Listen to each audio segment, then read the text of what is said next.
standing outside the fire, standing outside the fire. I represent Permian Basin, Midland and Odessa, the largest secure supply of oil and gas in the entire world, an area that has innovated for literally over 100 years. They helped us win World War II by producing high-octane fuel that has innovated in every sense of the word.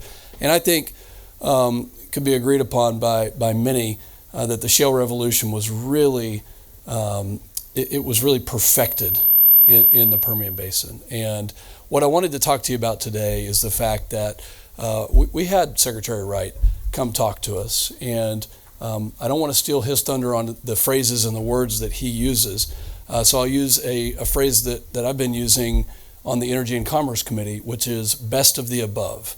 Yeah, sure, okay, I believe in all of the above. But you know what I really believe in? Is best of the above. And when you have a baseload capable and renewable source of energy, and you can scale it using innovation that is our real competitive advantage in this country, then that qualifies as best of the above. And I've been studying geothermal for several years. Actually, a retired general officer who is trying to be the leader and do things at military installations with geothermal to try to scale it, brought this technology to us 4 or 5 years ago as a way of introduction to me, as a way of education. And I think that you're going to see in our area that the same innovation that has proven to be successful in that shale revolution, because there's a geological component that is almost identical to knowing what's down below in that hole that you're drilling, is going to be the same people, the same firms, the same technology that is going to help scale geothermal, that is going to help us figure out the challenges. So what is my role in this? Our role in Congress is to make sure that we cut the red tape, that we cut the bureaucracy, that we cut anything that gets in the way of that innovation, of that competitiveness, of giving us an advantage. I'm worried about the fact that when you look at demand and the increase in demand for energy in this world, but specifically in our country, as we bring manufacturing back, as we bring things to our country that maybe we haven't had in the past 2 or 3 decades, we're going to need a lot more electricity. We're going to need a lot more energy, period. And geothermal is going to be, I know, a part of that solution. But we have to cut the government red tape out of it. And I'll give you one example. Permitting reform is something that is absolutely in our crosshairs that we want to be able to do so that those who are innovating and spending money can have a predictable horizon for their return on investment, and they can actually go out and plan and not be impeded by the government. They're rushing to a geothermal location right now, or maybe they're going to fix the air conditioner.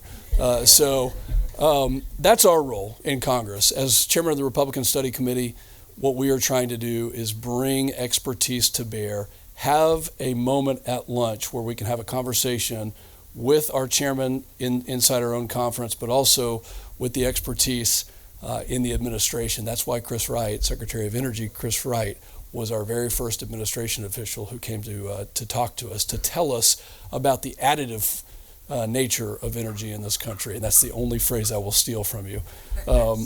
But we really are lucky to have such incredible leadership. And I will tell you that with Chairman Brett Guthrie on the Energy and Commerce Committee, with Chairman Bruce Westerman on the Natural Resources Committee, you could not have a better team that is dedicated to figuring this out and to allowing private industry, not government, private industry, to do the things that we know are possible. And I will say it one more time because it's worth saying. As a fighter pilot, somebody who flew the F-22, the best machine ever invented in the history of the earth, okay? The only reason we got there was because we had a strong economy that allowed private innovation to develop that weapon system. The only way that we will get to scaling an energy source like this, which we should be able to do and figure out very quickly, but not if the government is standing in the way. We cannot compete with the government, and that is our role. The innovation and the ability to have a strong economy really is our competitive advantage here. So Heather, thank you for allowing me to be here. To your entire team at CREZ, you guys do a great job, and we need all the energy we can get. In fact, we need more than we, I think, know at this point in time. I see that as a national security issue, and I'm so proud to be able to come here and have not sweated profusely yet, but it's starting. So thank you guys very much. Standing outside the fire, standing outside the